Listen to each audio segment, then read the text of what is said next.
বড় ডাল দিয়ে নাবড়া রানবো, বুঝছো? বড় ডালগুলো আগে ফুটাই নিছি। আসলে ফুটাই না নিলে ডাল পরে ফুটতে চায় না, এই জন্য আগে আমি বড় ডালগুলো এই যে পেঁয়াজ মরিচ সাথে দিছি, ফুটাই নিছি। দেখেন কত সুন্দর একবার গইলে ভালো হয়ে গেছে। শীতের দিনে ভাবছি, মানে রাত্রিবেলায় ভাবছি যে ঠান্ডা লাগছে, কোনো কিছু দিয়ে ভাত ভালো লাগতেছে না, আজকে রান্না করি কয়েক পদের সবজি দিয়ে নাবড়া, সাথে বড় ডাল দিয়ে। তার জন্য যে আমি লাউ নিচ্ছি একটা কাইটে, বাজার থেকে লাউ আনছি, কুচি কুচি লাউ, সেই লাউ দিয়ে নাবড়া। সাথে আছে যে বেল আলু, এগুলো আসলে লাবড়ার ভিতরে দিলে কিন্তু ভালোই লাগে খাইতে। বেল আলু কে কে লাবড়ার ভিতরে, মানে আমি যে আজকে দিন কে কে এভাবে দিয়ে খান অবশ্যই কিন্তু কমেন্টে জানায়েন। আর সাথে আছে এখনকার দিনের মূলা, আমার বাড়ির জমির মূলা, একবারে সেই মজা, দেখেন কত সুন্দর। আগে অবশ্য একটু ভাবতে ফালাই দিছি যাতে মূলার গন্ধটা চলে যায়। পাতাও, ধনিয়া পাতাও দিন,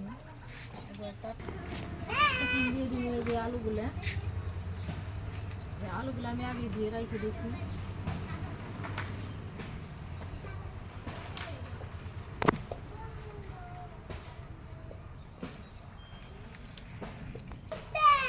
এখন দিয়ে দিন, নাবড়া কিন্তু আমার হয়ে গেছে।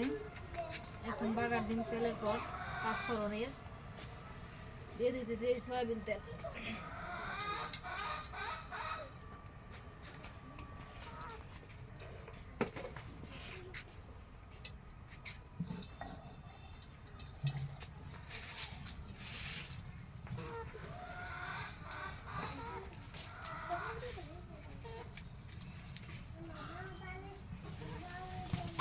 লঙ্কা,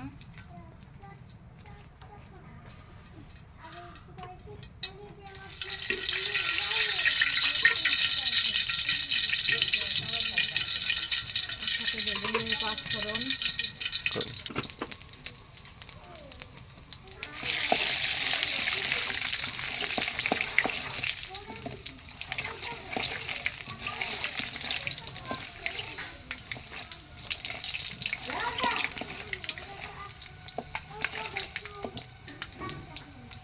পেঁয়াজের কুচি ঘুরিতে রাখছি সেগুলো,